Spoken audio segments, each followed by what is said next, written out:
Warahmatullahi wabarakatuh. Waalaikumsalam warahmatullahi wabarakatuh. Ya, sebelum pembelajaran ini dimulai, mari kita berdoa sesuai dengan keyakinannya masing-masing ya. Berdoa mulai.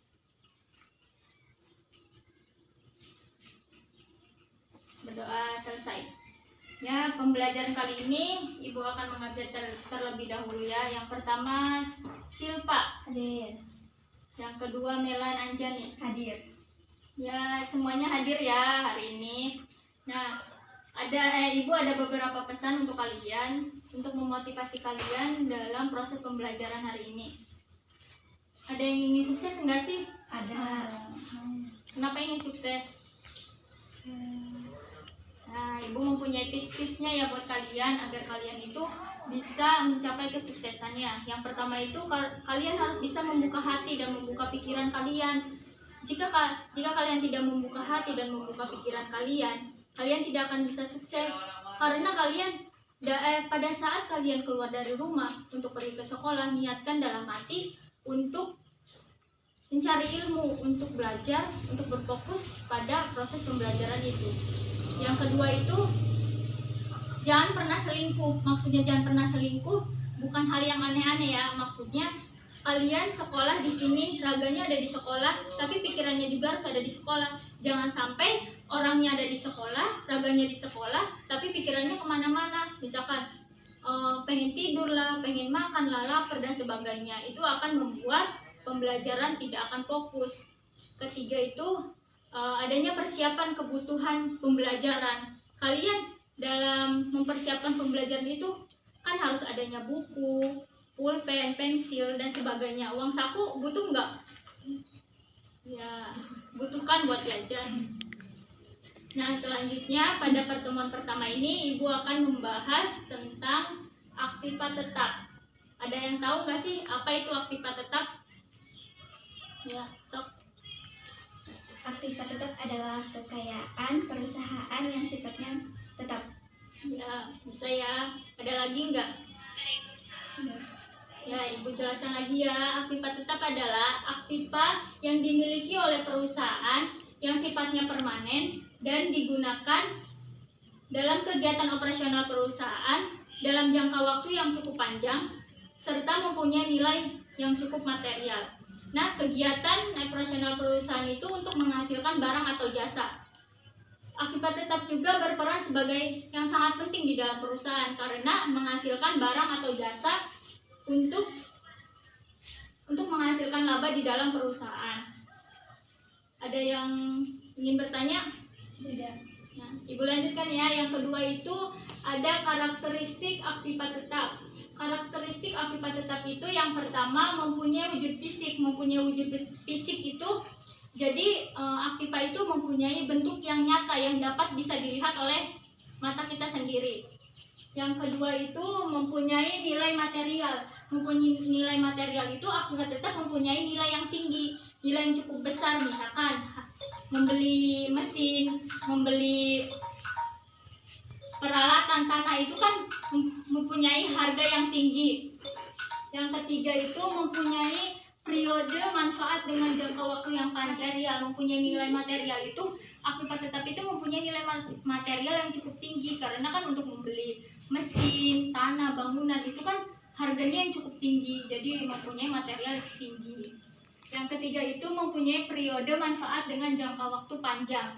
Manfaat aktiva tetap itu lebih dari 1 tahun, makanya disebut dengan aktiva tetap jangka panjang.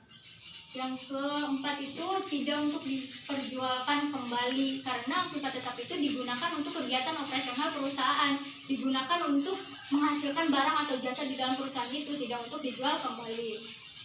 Yang kelima itu bisa memberikan banyak manfaat pada masing-masing, memberikan manfaat yang akan di masa yang akan datang. Contohnya, kalau mesin, bangunan itu kan memberikan manfaat untuk perusahaan di masa yang akan datang. Karena di dalam perusahaan itu kan pasti akan menghasilkan barang atau jasa untuk perusahaan. Tuh, ada yang mau ditanyakan? Lanjutkan ya. Yang ketiga itu ada penggolongan aktiva tetap. Penggolongan aktiva tetap itu bisa dibagi menjadi 3. dilihat dari sudut pandangnya ya, ada sudut pandang substansi, ada sudut pandang penyusutan, dan ada sudut pandang umur.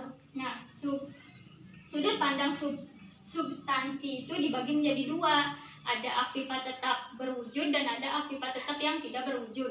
Nah, aktivitas tetap yang berwujud itu yang dapat kita lihat secara langsung oleh kasat mata, misalkan mesin, bangunan, tanah, itu bisa dilihat oleh kita kan, dilihat oleh kita langsung. Nah, kalau yang tidak berwujud itu bisa hak merek, hak cipta, hak paten, itu yang tidak bisa kita lihat secara langsung. Yang kedua itu sudut pandang dari penyusutan. Ada dua, ada yang tidak bisa disusutkan, ada yang tidak bisa disusutkan. Contohnya yang bisa disusutkan itu gedung, kendaraan, mesin, itu kan bisa disusutkan oleh perusahaan, sedangkan yang tidak bisa disusutkan itu hanya tanah. Yang ketiga itu ada sudut pandang umur. Nah, sudut pandang umur itu dibagi menjadi tiga kan. Ada sudut pandang umur yang umur ekonomisnya terbatas, dan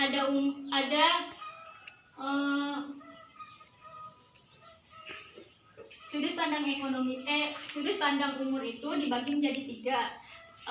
Umur ekonomis yang tidak terbatas, umur ekonomis yang terbatas tapi dapat digantikan dengan aktivitas sejenis.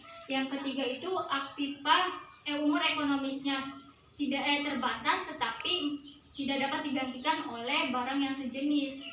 Itu yang pertama itu aktiva yang tidak terbatas. Contohnya itu kayak gedung, tanah, mesin. Itu itu seperti tanah, bangunan pabrik, gudang, kantor, itu yang tidak terbatas. Yang kedua itu aktiva tetap yang terbatas tetapi dapat digantikan oleh aktiva sejenis. Contohnya mesin, perlengkapan, terus itu ada dua itu ya. Nah, itu bisa digantikan dengan yang sejenis, misalkan mesin kantor yang ini sudah lama, membeli yang modern, itu kan bisa digantikan dengan yang sejenis, cuman beda versi gitu. Nah, yang ketiga itu dalam sudut pandang umur itu aset yang aktivitas tetap yang terbatas tetapi tidak dapat digantikan. Contohnya itu kekayaan alam, sumber alam yang tidak bisa digantikan. Contohnya tambang, perkebunan, itu tidak bisa digantikan. Nah, yang selanjutnya itu ada pengakuan aktiva tetap. Nah, pengakuan aktiva tetap itu ada dua. Biaya perolehan dapat diukur secara handal. Jadi biaya perolehan yang ada di aktiva tetap itu harus diperoleh secara handal, secara akurat gitu. Nah, yang kedua itu kemungkinan besar entitas akan memperoleh masa manfaat ekonomi masa depan dari aset tersebut. Nah, aktiva tetap itu akan memperoleh imbalan atau memperoleh manfaat untuk perusahaan tersebut, karena kan untuk menghasilkan barang atau jasa di dalam perusahaan. Pengakuan aktiva tetap juga diakui apabila sudah mempunyai sifat dan karakteristik yang tadi disebutkan oleh Ibu ya. Kalau misalkan belum mempunyai sifat dan karakteristik yang sudah tadi Ibu jelaskan, itu tidak bisa diakui aktiva tetapnya di dalam perusahaan itu. Nah, sekian ya Ibu yang Ibu bisa jelaskan. Ada yang mau ditanyakan? Barangkali belum ada yang mengerti. Ibu, Ya. mau bertanya, kenapa aktiva tetap harus digolongkan dalam perusahaan? Karena kan aktiva tetap itu jenisnya beragam, bentuknya juga kan beragam, tidak hanya satu. Misalkan mesin dengan perlengkapan itu kan berbeda.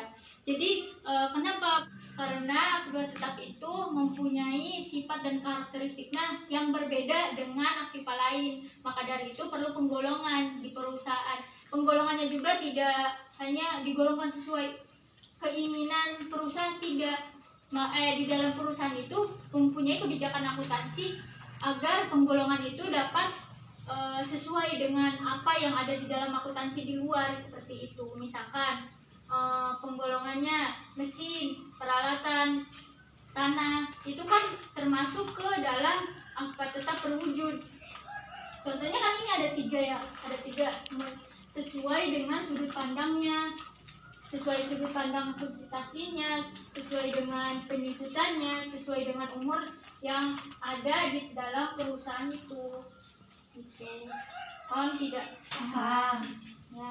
Sekian ya pembelajaran pertemuan pertama ini dari Ibu, semoga bermanfaat. Sebelum Ibu menutup hal ini, Ibu akan menyimpulkan yang telah Ibu sampaikan ya. Yang pertama itu aktiva itu adalah kekayaan atau yang digunakan oleh perusahaan untuk menghasilkan barang atau jasa. Dan perusahaan juga memiliki aktiva tetap itu memiliki karakteristik yang mempunyai wujud, mempunyai nilai material, yang masa manfaatnya lebih dari 1 tahun, dan tidak untuk dijual belikan.